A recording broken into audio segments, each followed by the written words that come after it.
Saúdo aqui os irmãos da PIB do Barão, em especial aos casais, com a maravilhosa graça e a preciosa paz de Cristo Jesus. Quero agradecer aqui a oportunidade que nos foi concedida de trazer uma reflexão para os casais. Nós vamos seguir o tema, que foi nos repassado, onde fala que o amor de Deus une a minha família. Eu vou só modificar um pouco, devido nós estarmos ministrando ou direcionando esta palavra aos casais. O amor de Deus une os casais. O nosso texto base é o Salmo 127, versículo 1, que nos diz: se não for o Senhor o construtor da casa, será inútil trabalhar na construção. Então, os nossos lares devem estar sendo colocados diuturnamente na presença do Senhor. Deve ser edificado pelo Senhor. Amados, eu quero deixar também aqui no livro de Cântico dos Cânticos, capítulo 8, versículo 7, que nos diz: nem muitas águas conseguem apagar o amor, os rios não conseguem levá-lo na correnteza. Se alguém oferecesse todas as riquezas da sua casa para adquirir o amor, seria totalmente desprezado. Então, nós percebemos aqui um amor que supera adversidades. Tudo que os casais querem é um lar seguro, é um local onde eles possam chegar lá e encontrar harmonia, encontrar segurança, encontrar proteção. E esse lar só pode realmente estar fortalecido se for Deus que traga a sua bênção e que nós, como servos de Deus, possamos assimilar as diretrizes já expressas na palavra de Deus. Eu gostaria de deixar aqui algumas características importantes e alguns assuntos que não podem ser deixados de lado para que nós tenhamos uma família bem estruturada, uma família em que o nome do Senhor é exaltado e também o lar é um lugar aprazível, é um lugar onde a bênção do Senhor governa, a bênção do Senhor reina.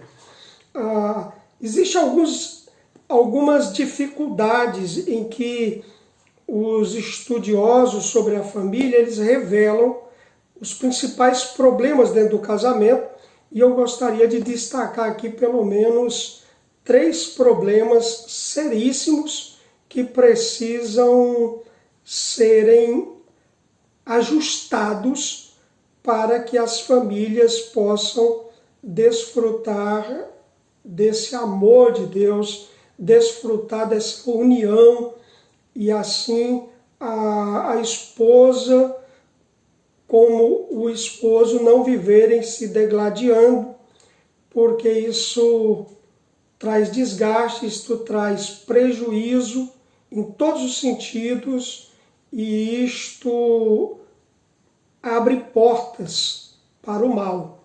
Então, quais são esses inimigos do casamento? Esses inimigos que procuram atrapalhar esse amor de Deus que aproxima as pessoas e que faz com que elas vivam um amor verdadeiro.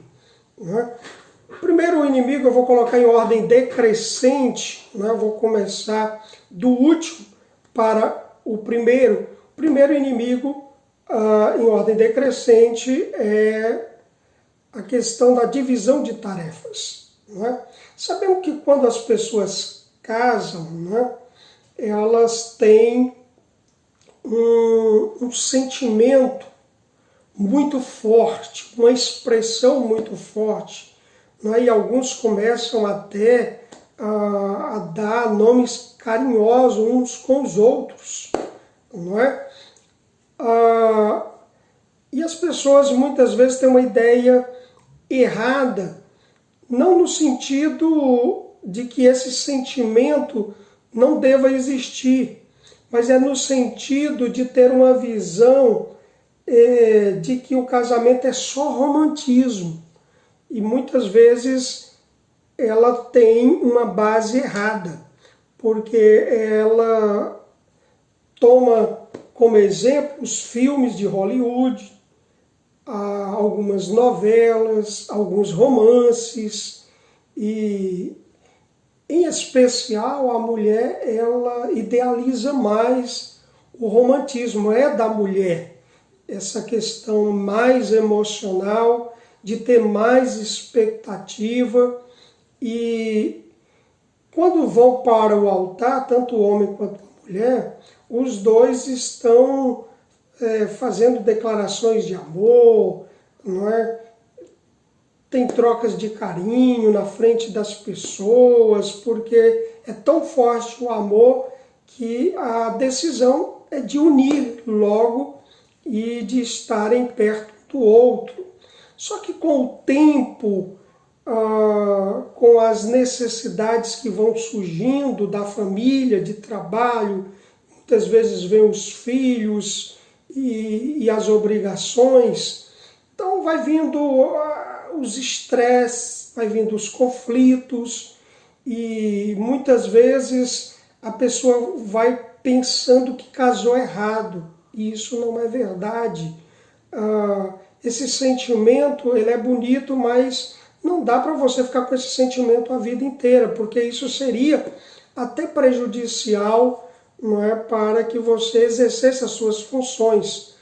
Não é? Tem até uma música que diz, não, que o amor mexe com minha cabeça e me deixa assim, né? Então, se a sua cabeça estivesse todo o tempo assim, você não seria uma pessoa normal. A cabeça tem que ter o sentimento, tem que ter as expressões de amor, mas cada coisa tem que ficar no seu lugar e no devido tempo, embora o sentimento, o compromisso, seja um compromisso para a vida toda.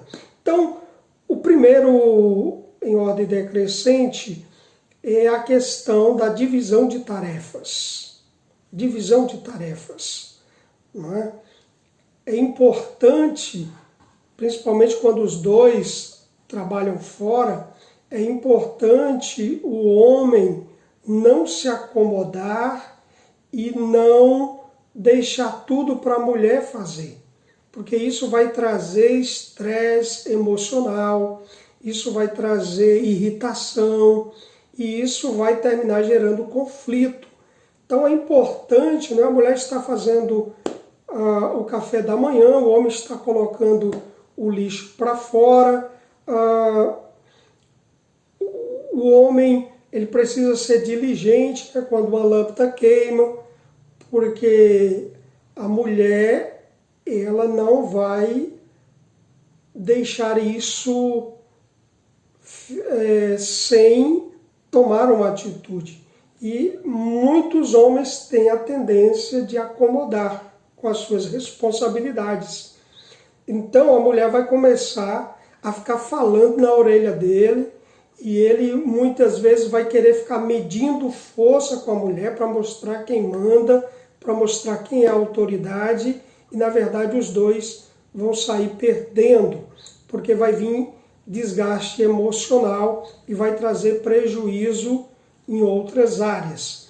Então, tem que haver essa cooperação, tem que haver essa reciprocidade no trabalho, não é?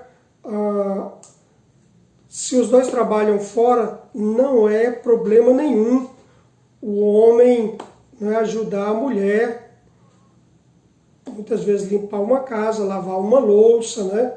A gente tem que vencer alguns preconceitos, não é, que existe às vezes, e isso termina trazendo um jugo sobre a mulher e ela se sente mais explorada, não é?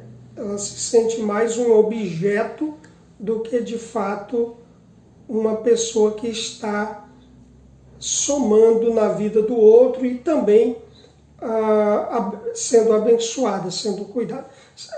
A segunda em ordem decrescente que eu gostaria de falar, problema de finanças. Os casais brigam muito por causa de questão financeira, não é?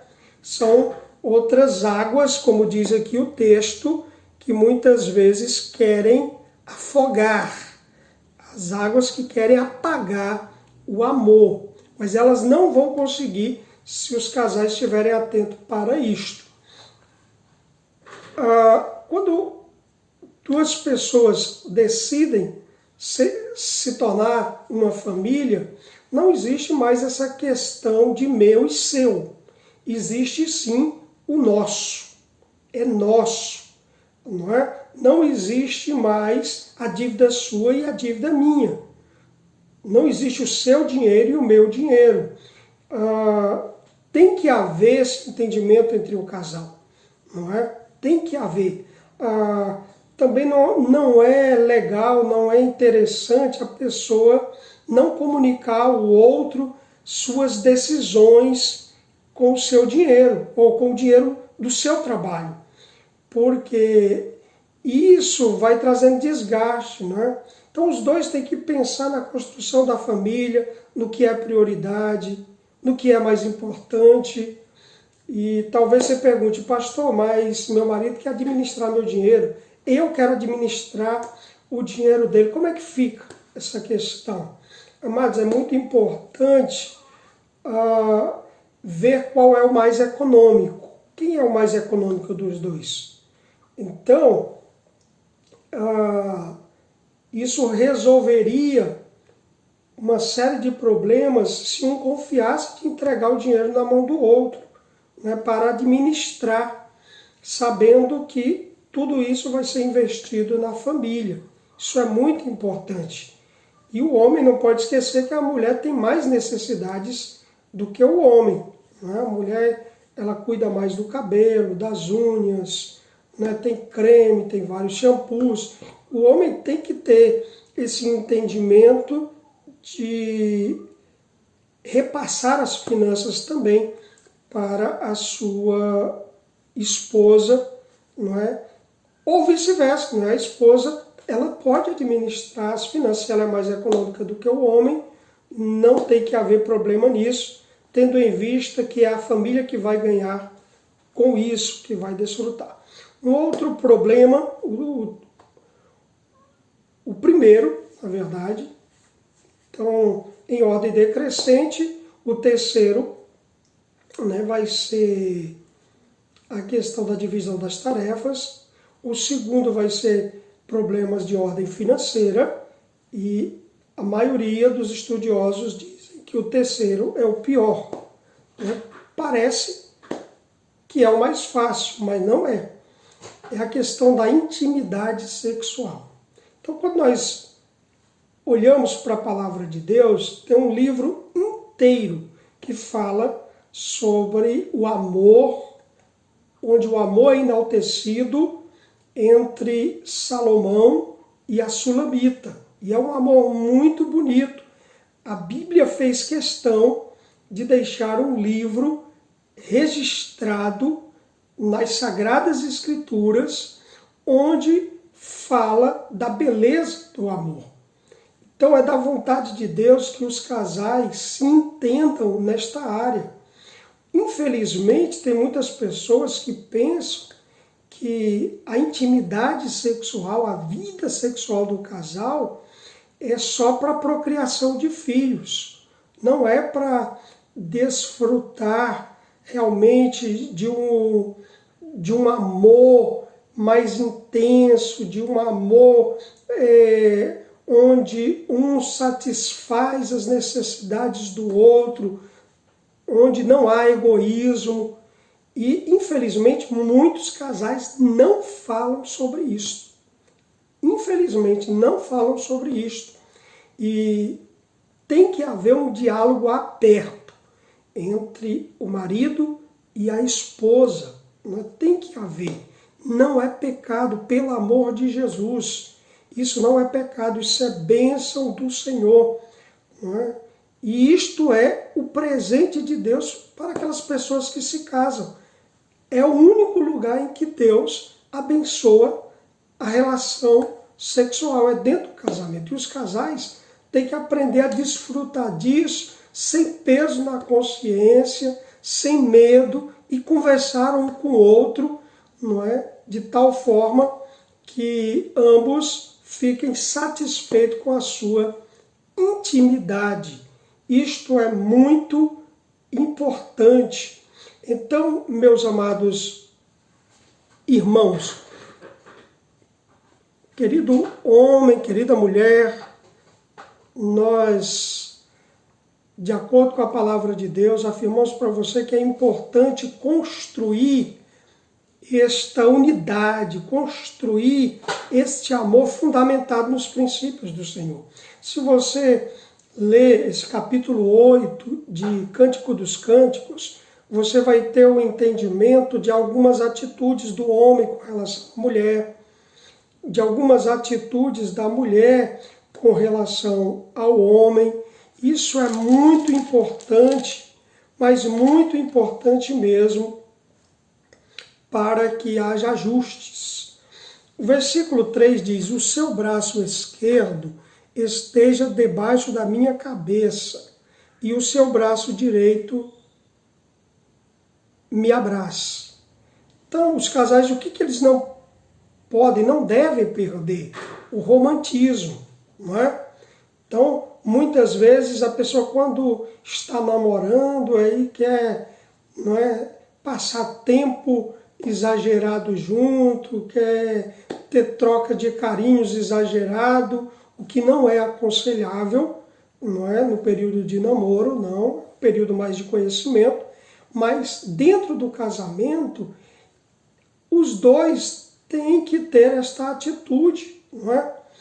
A mulher, ela se sente amada quando o homem tem essas atitudes de carinho, essas demonstrações de carinho, quando o homem anda de mão dadas, muitas vezes com ela, na rua, quando o homem faz elogios, quando o homem muitas vezes faz um cafuné na cabeça. Tudo isso é muito importante, isso fortalece o emocional da sua esposa e vai também facilitar na intimidade do casal. Um homem que fala ou que maltrata a sua esposa durante o dia e à noite ele vai procurar, com certeza vai ter rejeição. Mas se um homem ele tem a prática de ser romântico, de elogiar, de ter tempo de qualidade com a sua esposa, isto vai ser algo natural. Isto vai ser algo natural. Então, eu gostaria também de que vocês pudessem guardar isto no coração, porque é extremamente importante. E saber que as adversidades, elas vêm. As lutas, elas vêm. Mas tudo isso vai ser vencido quando o fundamento maior, quando a perspectiva maior está em Deus. O Senhor é quem conserta o que está torto.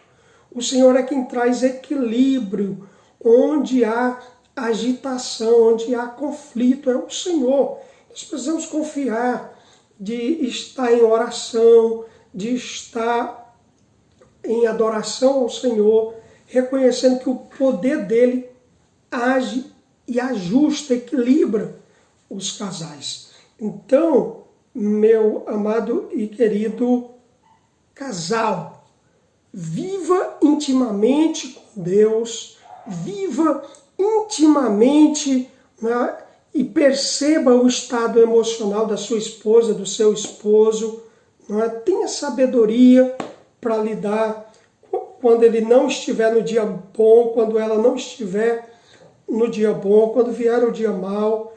que um aprenda a lidar com o outro.